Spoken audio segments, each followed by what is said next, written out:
আসসালামু আলাইকুম রহমতুল্লাহি ওয়া বারাকাতুহু ইন্নাল হামদুলিল্লাহ ওয়াসসালাতু ওয়াসসালামু আলা রাসূলিল্লাহ ওয়া বা'দ। সুপ্রিয় দর্শক শ্রোতা, দেশে এবং প্রবাসে যে যেখান থেকে এই মুহূর্তে মাই টিভি পর্দায় চোখ রেখেছেন, সকলকে অন্তরের অন্তঃস্থল থেকে ধন্যবাদ জ্ঞাপন করছি, স্বাগত জানাচ্ছি আপনাদের প্রিয় অনুষ্ঠান হক কথায়। সুপ্রিয় দর্শক শ্রোতা, আপনারা জানেন যে হক কথা অনুষ্ঠানে আমরা কোরআনে কারীমের বিভিন্ন আয়াতের তাফসীর শুনে থাকি। মুফাসসিরিন ইকরামের কোরআনে কারীমের আয়াতের যে বিভিন্ন রকমের মতামত রয়েছে, বা রাসূল পাক সাল্লাল্লাহু আলাইহি ওয়াসাল্লামকে আল্লাহ সুবহানাহু ওয়া তাআলা আয়াতের মধ্যে যে দিক নির্দেশনা দিয়েছেন, যেই দিক নির্দেশনা পালন করা একজন মুমিন হিসাবে আমাদের প্রত্যেকেরই কর্তব্য, এবং কিয়ামত পর্যন্ত যত মুমিন আসবেন সকলের জন্য এটি পালন করা বাঞ্ছনীয়। তাই কোরআনে কারীমকে আমাদের আঁকড়ে ধরতে হবে। আমরা যদি সফল হতে চাই, আমরা যদি মুমিন হই, আমরা যদি আমাদের জীবনে উন্নতি করতে চাই, আমরা যদি কাফের মুশরিক এবং ইহুদি খ্রিস্টানদের উপরে আমরা সর্বদিক থেকে বিজয়ী হতে চাই, তাহলে আমাদের কিন্তু কোরআনে কারীমকে আঁকড়ে ধরতে হবে। আমরা যতদিন পর্যন্ত কোরআনে কারীমকে আঁকড়ে ধরেছিলাম, মুসলমান হিসাবে আমরা আমলের উপরে ছিলাম, ততদিন পর্যন্ত আল্লাহ সুবহানাহু ওয়া তাআলার পক্ষ থেকে নুসরত এবং সাহায্য এসছে, এবং মুসলমানরা সারা পৃথিবীর রাজত্ব করেছেন। প্রায় ৮০০ বছর মুসলমানরা এই পৃথিবীতে ক্ষমতাশীল ছিলেন। কিন্তু ৮০০ বছরের মধ্যে আশ্চর্যের বিষয় হলো যে মুসলমানরা কখনো মারণাস্ত্র তৈরি করেনি, একটা অ্যাটম বোমাও মুসলমানরা তৈরি করেনি। এইভাবে পৃথিবী ধ্বংস করে দেওয়ার জন্য মুসলমানরা কখনো বিজ্ঞানের দিকে এগিয়ে যায়নি, বরং মানবতার কল্যাণে মুসলমানরা কাজ করেছেন। কোরআনে কারীমের মধ্যে আল্লাহ সুবহানাহু ওয়া তাআলা যে দিক নির্দেশনা দেন, সে অনুযায়ী মানবতার কল্যাণে আল্লাহ কাজ করতে বলেছেন, তাই মুসলমানরা তাই করেছেন। সূরাতুল রা'দে আল্লাহ সুবহানাহু ওয়া তাআলা বলেন, আম্মা মা ইয়ানফাউন নাস ফায়ামকুসু ফিল আরদ। মানুষের জন্য যা উপকার তাই একমাত্র টিকে থাকবে এই পৃথিবীতে, এবং তার জন্য একজন মুমিনের কল্যাণকর কাজ করা উচিত আল্লাহ সুবহানাহু ওয়া তাআলার সন্তুষ্টিকে সামনে রেখে। আজকে আমরা সূরাতুল বাকারার ২৫৪ এবং ৫৫ নম্বর আয়াতের তাফসীর আমরা শুনব, যেখানে আল্লাহ সুবহানাহু ওয়া তাআলা নিজের পরিচয় দিয়েছেন, এবং এই আয়াতগুলোর সাথে একটি সুন্দর একটি ঘটনা আছে, যেটি আমরা শুনলে আসলে আপ্লুত হব আমরা। এবং আমরা প্রতি মুহূর্তে যদি এই আয়াতগুলোর উপর আমল করি, তাহলে আল্লাহ সুবহানাহু ওয়া তাআলা আমাদের জন্য জান্নাত রেখেছেন। সুবহানাল্লাহ, এটি কত বড় একটি কথা যে জান্নাত পাওয়ার জন্য মুমিনের সারা জীবনের ব্যাকুলতা থাকে। মৃত্যুর সময় মুমিন চিন্তা করে যে ঈমান নিয়ে যদি যেতে পারি, আল্লাহ সুবহানাহু ওয়া তাআলা আমাকে জান্নাত দিবেন। এই যে এক আশা, এক তীব্র আকাঙ্ক্ষা নিয়ে মুমিন প্রতিটা মুহূর্তে এই পৃথিবীতে চলাফেরা করেন। হারাম কাজ থেকে নিজেকে বিরত রাখেন, যে না, আমার এটা করা যাবে না, কারণ আমি জান্নাত পেতে চাই, আল্লাহ সুবহানাহু ওয়া তাআলার কাছে বেহেশত পেতে চাই। আবার ভালো কাজগুলো আমার করতে হবে, মানুষের কল্যাণে আমাদের কাজ করতে হবে, কারণ এই জন্য যে আল্লাহ সুবহানাহু ওয়া তাআলার সন্তুষ্টি নিয়ে আমরা জান্নাত পেতে চাই। আল্লাহ সুবহানাহু ওয়া তাআলা এই ২৫৪ এবং ৫৫ নম্বর আয়াতে এই বিষয়ে উল্লেখ করেছেন যে এই সমস্ত ক্রাইটেরিয়া এবং এই বিষয়গুলো যদি আমরা সামনে রাখি, আমাদের আকীদা বিশ্বাসে যদি আল্লাহ সুবহানাহু ওয়া তাআলার বরত্ব, মহানত্ব এবং আল্লাহর পরিচয় যদি আমাদের হৃদয়ে আমরা ধারণ করি এবং লালন করি, তাহলেই আমরা জান্নাতের অংশীদার হব, জান্নাতে আমরা বসবাস করব। আল্লাহ সুবহানাহু ওয়া তাআলা আয়াত শুরু করেছেন, ইয়া আইয়ুহাল্লাযীনা আমানু আনফিকু মিম্মা রাযাকনাকুম। যে হে মুমিন, তোমাকে আমি যা রিজিক দান করেছি তার থেকে তুমি ব্যয় করো। এখানে একটি বিষয় আমাদের চিন্তা করার দরকার, যে আমরা মনে করি যে আমরা রিজিক নিজে কামাই করি, নিজে পরিশ্রম করে নিজে অর্জন করছি। আল্লাহ সুবহানাহু ওয়া তাআলা কিন্তু তা বলছেন না। আল্লাহ বলছেন যে আমি তোমাদেরকে যে রিজিক দান করেছি, তাহলে রিজিক দেওয়াটা এটা আল্লাহ সুবহানাহু ওয়া তাআলার ইচ্ছার সাথে সম্পর্কিত। এটা মুফাসসিরিন ইকরাম সকলেই বলেন। আল্লামা জামাখশরী নামে কোরআনের একজন ব্যাখ্যাকার ছিলেন। উনি একটি কবিতাই রচনা করলেন যে কাম আকিলিন আকিলিন আয়াত মাযাহিবুহু ওয়া কাম জাহিলিন জাহিলিন তালকাহু মারযুকা। বলে আল্লাহ সুবহানাহু ওয়া তাআলার ইচ্ছাই আসলে রিজিক মানুষ পেয়ে থাকে। নাহলে আমরা দেখতে পাই সমাজে অনেক জাহেল মূর্খ মানুষ যারা নিজের নামটি পর্যন্ত লিখতে পারে না, অথচ আল্লাহ সুবহানাহু ওয়া তাআলা তাকে ভরপুর সম্পদের মালিক বানিয়ে দিয়েছেন। আবার অনেকে আছে অনেক বড় বিদগ্ধ গবেষক, অনেক বেশি পড়াশোনা তার, কিন্তু তিনি না খেয়ে থাকেন অথবা নিজের উদরপূর্তি করার জন্য তার অনেক কষ্ট হয়। হাজ আল্লাদি তারাকাল আউহাম আইলাতান, এটি কল্পনাকে অক্ষম বানিয়ে দেয়। অসৈয়ার আল আলিমান নেহরি রাজিন দেখা, এবং বড় বড় আলেমদেরকেও আপনার পেরেশানির মধ্যে ফেলে দেয়। তো সুতরাং আল্লাহ সুবহানাহু ওয়া তাআলা এটা আমাদের বিশ্বাস করতে হবে যে যা আমি রিজিক হিসাবে পাচ্ছি সেটি আল্লাহর একমাত্র নিয়ামত, আল্লাহ সুবহানাহু ওয়া তাআলার একমাত্র অনুগ্রহ বলে আমি পাচ্ছি। আল্লাহ তাই বলছেন, আমি তোমাকে যা রিজিক দিচ্ছি তা থেকে তুমি ব্যয় করো। মিন ক্বাবলি আইয়াতিয়া ইয়াউমুন লা বাইউন ফীহি ওয়ালা খুল্লাতুন ওয়ালা শাফাআ, ওই দিন আসার আগে যেই দিন ক্রয় বিক্রয়, কিনি বিক্রয় কোনো কিছুই কাজ হবে না, বন্ধুত্ব কোনো কাজে আসবে না, কারো সুপারিশ কারো কাজে আসবে না। এরকমভাবে কোরআনের অন্য এক আয়াতের মধ্যে আছে যে মানুষ পৃথিবীতে এবং পৃথিবীতে যা কিছু আছে সবও যদি সেই দিন দান করে দিতে চায়, তারপরও এটা কোনোই কাজে আসবে না আমাদের। এরকম এক দিন আসবে। এবং রিজিকের বিষয়টা আসলে কি, যে একজন বুজুর্গ সম্পর্কে এই ধরনের একটি ঘটনা প্রচলিত আছে যে উনি সারাদিন আল্লাহর ইবাদত করতেন এবং আল্লাহ সুবহানাহু ওয়া তাআলা যে রিজিক দিতেন তার উপরে উনি একদিন মনে মনে এই কথা বললেন যে ইবাদত করি এবং যে রিজিক আল্লাহ সুবহানাহু ওয়া তাআলা আমাকে দিয়েছেন, আমি তো জান্নাতে যাবই, আমার আমলের মাধ্যমে আমি জান্নাতে যাব, আমি যেভাবে দান করি আমি তো জান্নাতে যাবই, বেহেশত আমি পাবই। বেহেশত আসলে আল্লাহ সুবহানাহু ওয়া তাআলার অনুগ্রহের কারণে আমরা পাই। উনি ঘুমালেন এবং স্বপ্ন দেখলেন কিয়ামত হয়ে গেছে, এবং উনি পেরেশান হয়ে ঘোরাফেরা করতেছেন। আল্লাহ সুবহানাহু ওয়া তাআলা সামনে উনি গেলেন এবং আল্লাহ সুবহানাহু ওয়া তাআলা বললেন যে তোমার কি? বলে, আল্লাহ আমি জান্নাত পেতে চাই, কারণ আমি এত এত টাকা দান করেছি, আমি এইভাবে আমল করেছি। আল্লাহ ফেরেশতাদেরকে নির্দেশ দিলেন, যাও জাহান্নামের দোজখের 500 বছর দূর দিয়ে তাকে জান্নাতে নিয়ে যাও। উনি যখন যাওয়া শুরু করলেন, দোজখের আগুনের মানে লেলিহান শিখায় ওনার ভিতরে এরকম পেরেশানি তৈরি হলো এবং এত তৃষ্ণা ওনার ভিতরে সৃষ্টি হলো যে উনি পানির জন্য খুব তরপাইতেছিলেন। উনি বলতেছিলেন, পানি, একটু পানি দরকার আমার। একজন লোক তখন পানি নিয়ে যাচ্ছে। উনি তাকে বললেন যে ভাই, আমার তো একটু পানি খাওয়ার দরকার, তুমি আমাকে একটু পানি খাওয়াও। বলে, আমাকে পানির দাম দিতে হবে। বললেন যে 1 গ্লাস পানির দাম কত? কয় টাকা চাও? বলে, এখানে টাকার হিসাব চলে না, এখানে সওয়াব দিয়ে তোমার পানি কিনতে হবে। উনি বললেন, কত সওয়াব? বলে, 1 গ্লাস পানির জন্য সারা জীবনে যা দান করেছো, যা আমল করেছো সব দিয়ে দিতে হবে। উনি বললেন, না, এটা তো হইতেই পারে না, এটা অন্যায় কথা। কিন্তু উনার পিপাসা আরও বেড়ে গেল। উনি চিন্তা করলেন, আচ্ছা ঠিক আছে, অন্তত আধা গ্লাস পানি খাই আর অর্ধেক সওয়াব এবং অর্ধেক দান সদকা তাকে দিয়ে দিই। ওই লোকের কাছে আবার গেল, যে বলল, ভাই আমাকে আধা গ্লাস পানি দাও, আমি অর্ধেক আমল দিয়ে দিচ্ছি, অর্ধেক দান সদকার সওয়াব আমি দিয়ে দিচ্ছি। মানে আধা গ্লাস পানি খাওয়ার পরে ওনার তৃষ্ণা আরও বেড়ে গেল। উনি পুরা আমল দিয়ে 1 গ্লাস পানি খেলেন এবং এই মুহূর্তে ওনার ঘুম ভেঙে গেল। উনি ওনার উস্তাদের কাছে গেলেন এবং বললেন, এই স্বপ্ন দেখেছি আমি, এর ব্যাখ্যা কী? উস্তাদ তখন গবেষণা করে এই সিদ্ধান্ত দিলেন যে মিয়া, যা দান করেছো এবং আল্লাহ সুবহানাহু ওয়া তাআলার যে জন্য যেই নামাজ রোজা তুমি পড়েছো শুকরিয়া আদায় হিসেবে, এটি হচ্ছে আল্লাহ যে তোমাকে জীবনে 1 গ্লাস পানি দান করেছেন তার বিনিময় হয়েছে। আর বাকি যে তুমি শ্বাস প্রশ্বাস নিয়েছো, সুস্থ ছিলা, কত হাজার হাজার গ্লাস পানি তুমি পান করেছো, এগুলোর কোনো নিয়ামতের এখনও তোমার শুকরিয়া আদায় হয়নি। সারা জিন্দিগিতে সবসময় যদি আমল করি, সব টাকা যদি আল্লাহর রাস্তায় দানও করে দেই, 1 গ্লাস পানি আল্লাহ সুবহানাহু ওয়া তাআলা যে পান করার যে তৌফিক দিয়েছিলেন, কেবলমাত্র এতটুকু শুকরিয়া আমাদের আদায় হবে।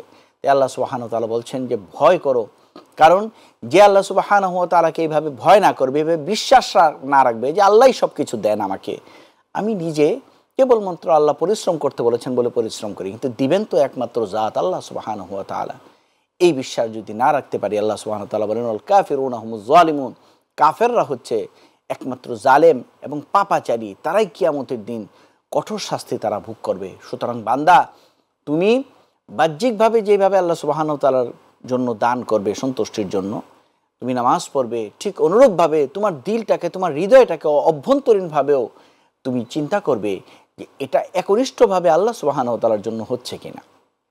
এরপরের আয়াত আমরা সবাই জানি, আমরা আয়াতুল কুরসি হিসাবে সকলে এই আয়াতটি 255 নম্বর সূরাতুল বাকারার আয়াত, আল্লাহু লা ইলাহা ইল্লা হুয়াল হাইয়ুল কাইয়্যুম। এই আয়াত সম্পর্কে একটি হাদিস এবং একটি ঘটনা আগে উল্লেখ করতে চাই। একটি হাদিস হচ্ছে যে রাসূল পাক সাল্লাল্লাহু আলাইহি ওয়াসাল্লাম বলেছেন যে যেই ব্যক্তি প্রত্যেক ফরজ নামাজের পরে এই আয়াতুল কুরসি তেলাওয়াত করবেন একবার, আল্লাহ সুবহানাহু ওয়া তাআলা তার জন্য তার ইন্তেকালের পরে জান্নাতের ব্যবস্থা করবেন। অর্থাৎ রাসূল বলেন যে তার জান্নাতে প্রবেশ করার জন্য একমাত্র মৃত্যুই হচ্ছে প্রতিবন্ধক। মৃত্যু হলেই সাথে সাথে আল্লাহ সুবহানাহু ওয়া তাআলা তাকে জান্নাত দিয়ে দেবেন। সুবহানাল্লাহ, কত বড় কথা! কয়েকটা আয়াত, ৩-৪টা লাইন আমরা নিজেরাও শিখি, আমাদের সন্তানদেরকেও শিখাই, এবং প্রত্যেক নামাজের পরে আমি যদি এটা পড়ি, আমার সন্তানরা যদি পড়ে, আল্লাহ সুবহানাহু ওয়া তাআলা জান্নাত দান করবেন আল্লাহ বলছেন।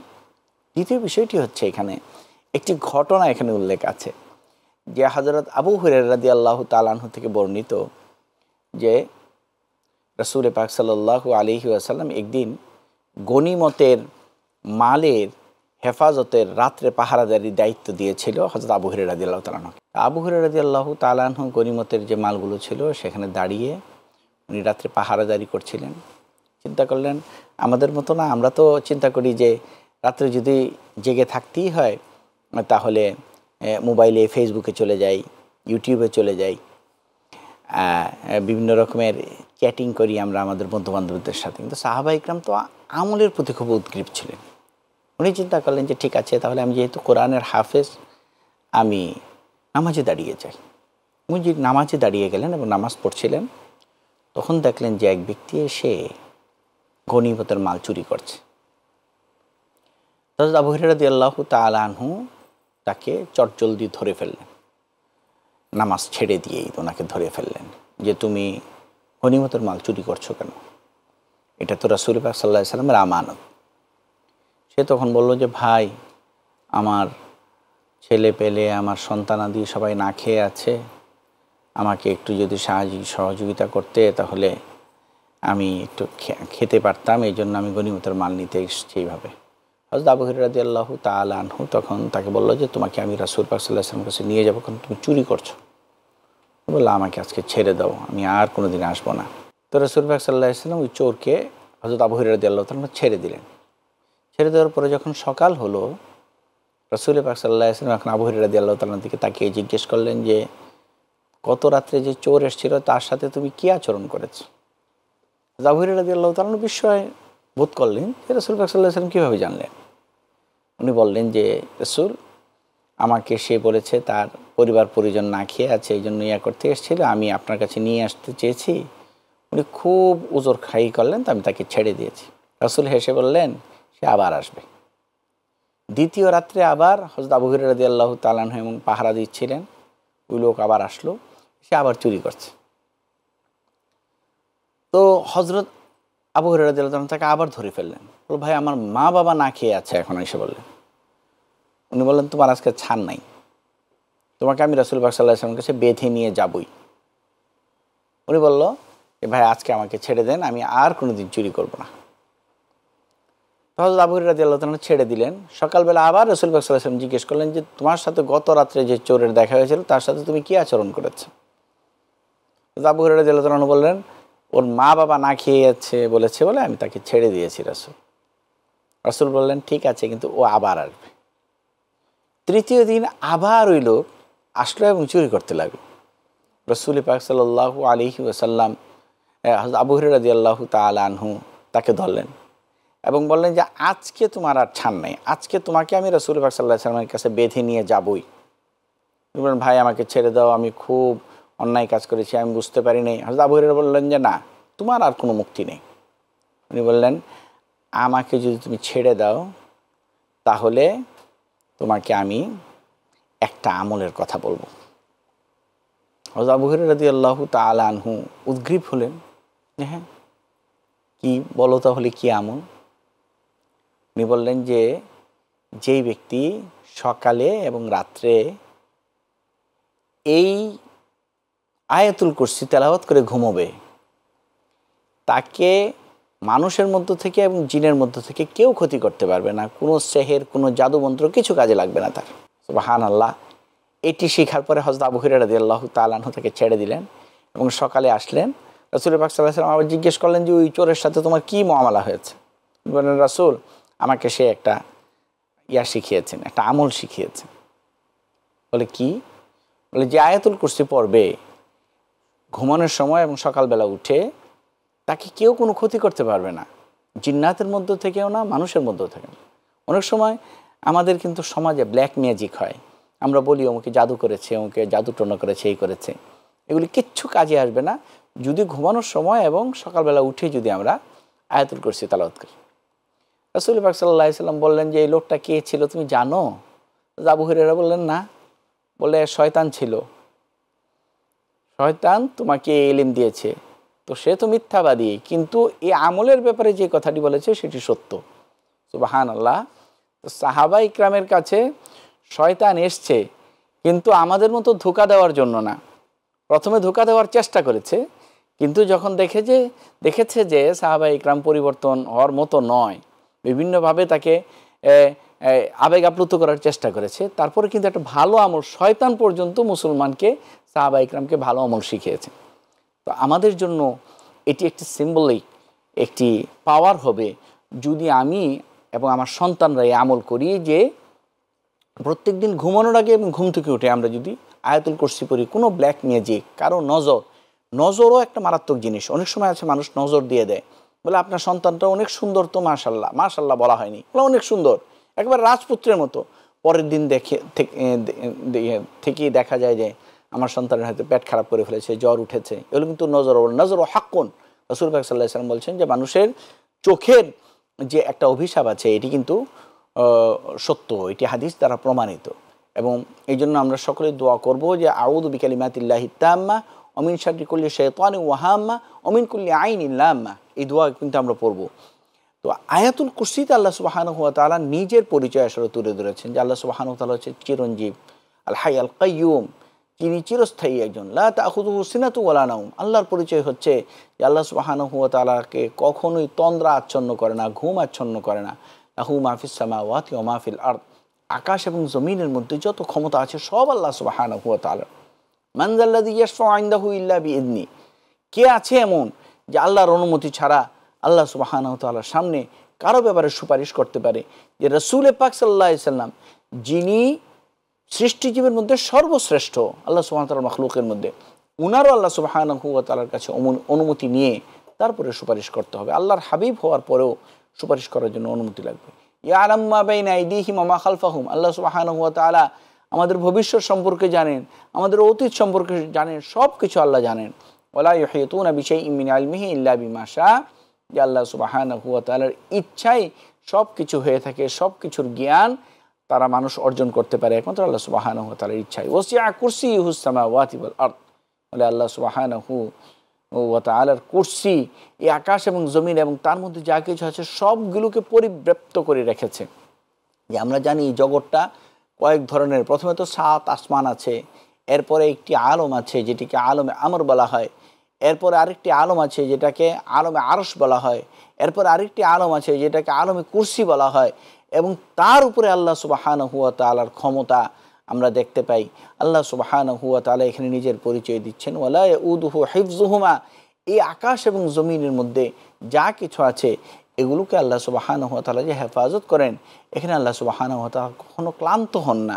ক্লান্তি এটা মাখলুকের একটা সিফাত, মাখলুকের একটা আপনার অ্যাডজেক্টিভ। এটা যে মানুষ কিছুক্ষণ কাজ করলে বা ঘুম থাকলে মানুষের মধ্যে ক্লান্তি আসে, কিন্তু আল্লাহ সুবহানাহু ওয়া তাআলার মধ্যে ক্লান্তি আসে না। আল্লাহ সুবহানাহু ওয়া তাআলা এমন এক মহান সত্তা, ওহুয়াল আলিয়ুল আযীম। আল্লাহ সুবহানাহু ওয়া তাআলার সবচেয়ে সম্মানের অধিকারী, সবচেয়ে মহামর্যাদাবান আল্লাহ সুবহানাহু ওয়া তাআলা। তাই আমাদের আল্লাহ সুবহানাহু ওয়া তাআলার পরিচয়টাকে এভাবেই উপলব্ধি করতে হবে। আল্লাহ তো কোরআনে কারীমে বর্ণনা করেছেন। আমরা অনেক সময় আছে অনুবাদ পড়ি, অনুবাদ পড়ে অনুবাদটাকে অনুবাদের জায়গায় রেখে দেই। কোরআনে কারীম যে হৃদয় দিয়ে উপলব্ধি করার জিনিস, হৃদয় দিয়ে আমল করার জিনিস, হৃদয় দিয়ে কোরআনে কারীমের প্রত্যেকটা শব্দ নিয়ে গবেষণা করা উচিত, চিন্তা করা উচিত, এটি আমরা ভাবি না, আমরা চেষ্টা করি না। আল্লাহ সুবহানাহু ওয়া তাআলা প্রথম যে আয়াত নাজিল করলেন কোরআনে কারীমে, সেটি হচ্ছে ইকরা বিসমি রাব্বিকাল্লাযী খালাক। Read in the name of almighty who created you. আল্লাহ সুবহানাহু ওয়া তাআলার নামে আমাদের পড়াশোনা শুরু করতে হবে, যিনি আমাদেরকে সৃষ্টি করেছেন। অথচ মক্কার, মদিনার বা তৎকালীন বিশ্বের যদি আমরা এনভায়রনমেন্টটা দেখি, তাহলে কী ছিল সেটি মূলত ছিল যে আল্লাহর একত্ববাদের কথা যাতে সকলে স্বীকার করে। সেই হিসাবে প্রথম আয়াত নাজিল হওয়ার দরকার হচ্ছে কুল হু আল্লাহু আহাদ। হে নবী, আপনি বলুন যে আল্লাহ ইজ দ্য ওয়ান, আল্লাহ এক। কিন্তু আল্লাহ এই আয়াত নাজিল না করে প্রথমেই পড়ার আয়াত নাজিল করলেন।